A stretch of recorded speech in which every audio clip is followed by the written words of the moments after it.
This is Tagram and Stephen Janis reporting for the Real News Network in Baltimore City, Maryland. The repercussions for the election of Donald Trump are still being sorted out, but here in Baltimore there's concern about anticipated changes in the Department of Justice. That's because the Department of Justice issued a scathing report on the Baltimore City Police Department, an analysis that outlined unconstitutional and racist tactics which gave reformers hope change would finally occur. But that hope has turned to fear. Both local leaders and advocates told the Real News they're concerned that Trump's election could affect not just the future investigations of police departments, but the form and function of a not yet negotiated consent decree with the city that's supposed to ensure tangible change takes place. I'm here with Stephen Janis, reporter for the Real News Network. Stephen, can you tell me how important the Department of Justice is in relation to police reform? Well, as you can see in a city like Baltimore, there was practically no reform, and there was no one really critiquing the department to the extent that the Justice Department did. It has been crucial in cities across the country, like Cleveland, like Los Angeles, in terms of stimulating real reform, because basically the local government is incapable of doing the kind of analysis they did. So really, the Justice Department is crucial, and as we'll see in our interview with David Roker from the ACLU, he talks about how under different administrations there's been a different level of police department investigations. But just Baltimore as an example, until the Justice Department document came out that was really, as you pointed out, scathing, not much was done. Stephen, we talked to several stakeholders about their concerns. Were there any themes that emerged? Well, we talked to David Roker from the ACLU. We talked to Brandon Scott, the vice chair of the City Council's Public Safety Committee. And we talked to State Delegate Jill Carter, who, of course, has been one of the few police reform activists in the state, who really has been touting police reform for years before any of this happened, that things occurred. And the one emergent theme was, what is our backstop now? I mean, because really the dialogue about reform in Maryland only really got serious after, of course, the uprising, but even more serious once the Department of Justice came in and issued this report. It was only the Department of Justice that would really sort of identify the true structural problems. If you read the report, it's endemic. And they go through it, 160 pages. But now, all of the people we talked to said that might not exist anymore. Finally, after a year-long investigation into the firing of Chief Sewell, Pocomoke City's first African-American police chief, the Department of Justice has actually gotten involved. Do you think Trump's election could affect that at all? Well, that again is the same problem. I mean, right now the Department of Justice is asked to intervene in Pocomoke. Remember, Pocomoke, they fired their first black police chief, Kelvin Sewell. Sewell claimed it was because he refused to fire 2 black officers who had filed a discrimination complaint. And he filed a discrimination lawsuit and has since been indicted. So really, it's crucial that the Justice Department stepped in there and said, you know what, these allegations are real. And didn't it sort of actually validate their allegations of racism that were also sustained by the EEOC, correct? Yes, as a matter of fact, the Justice Department has asked for changes to the structure of governance there and to make up for the fact that they believe that discrimination has occurred there. So, if a Justice Department is headed by someone who really thinks, by a president who believes, who has made the kind of racialized statements, appointed someone from Breitbart, which is like alt-right kind of organization, one can really imagine that you'd have a situation where a Justice Department would not be that interested in intervening in the case, or maybe sort of drag their feet or sort of play dead in this kind of situation, or even make things more difficult. The Justice Department is going to be taken over by the Trump administration, and there have been a lot of progress made by having investigations of police departments. What concerns do you have about even the ongoing Baltimore investigation with the new administration? Well, I think it's a blow, because I think we were on a path to making some progress, and now this could completely deter it. I've talked to some people who think, it's a waste of time to even pursue it now. I don't take that position at all. I think that the Justice Department made some scathing findings that still need to be addressed no matter what administration is in place. And I also think it's important because they began the process of compiling necessary data.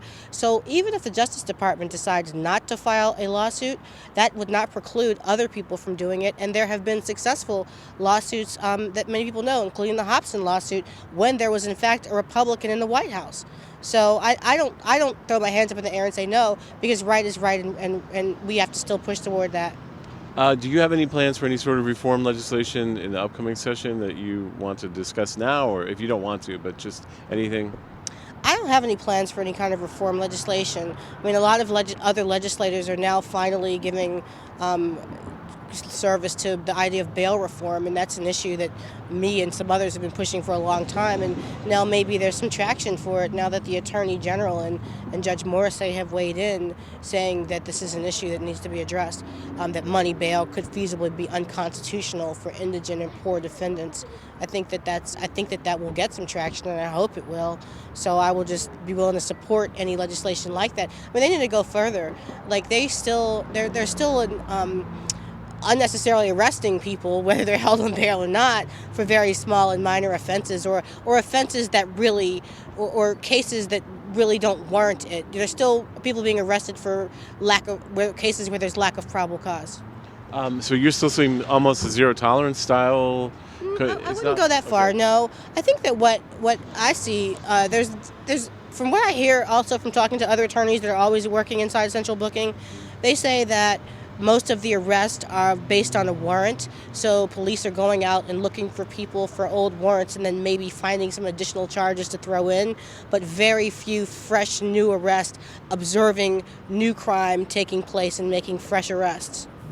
Trump campaigned on a platform of overt hostility towards the broad movement for reform of policing that has been happening in this country for several years now, and has made clear his view that not only is there no problem with how policing is done, that the problem is the very attempts to reform policing. So it would be extremely surprising, to put it mildly, for his administration to suddenly reverse course and to be a force for reform. You know, I think it's clear that there were many people who were skeptical of the DOJ's ability to reform police and policing. I think there's grounds to be skeptical, or at least recognize the limits of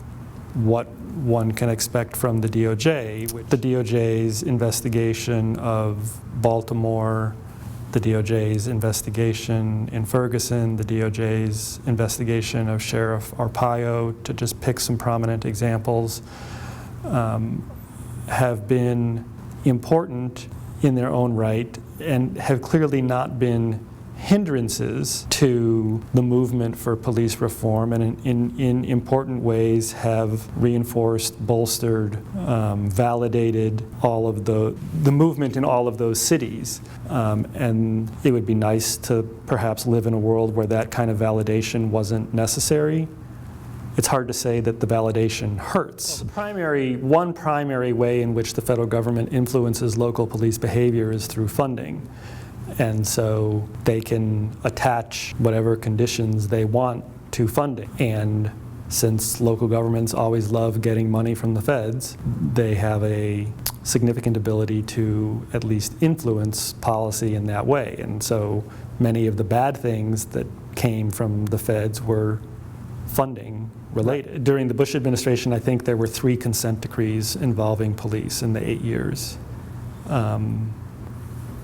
Then there were more than 3 times that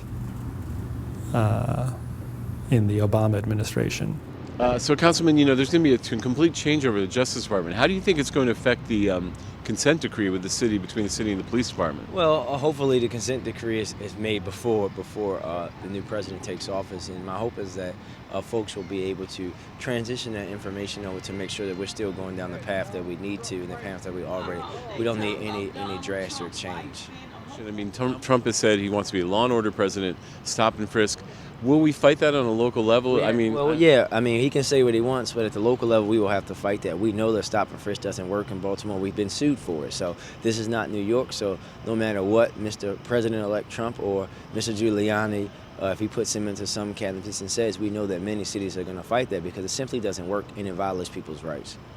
Yeah. Ultimately, why do you think it is that the federal government is tasked or is left with the job of reforming police? Why is it so hard to do it just on a local level? Well, for us, it's hard on a local level because actually our police department is a state agency and has to be changed by the state. But also, I do think that with the way things have been going in this country, and as I mentioned in that letter, I think that the issue around policing and all of this stuff and the death of citizens at the hands of police should be at this point a homeland security issue, so that the federal government can invest real money into police reform. The money that they gave out for body cameras were great, but when you look at the cost of these body camera programs, that's not even going to fund one city in its entirety. So they have to get serious about it if they seriously want to see that the changes that they say they want to see. This is Taya Green and Stephen Janis reporting for the Real News Network in Baltimore City, Maryland.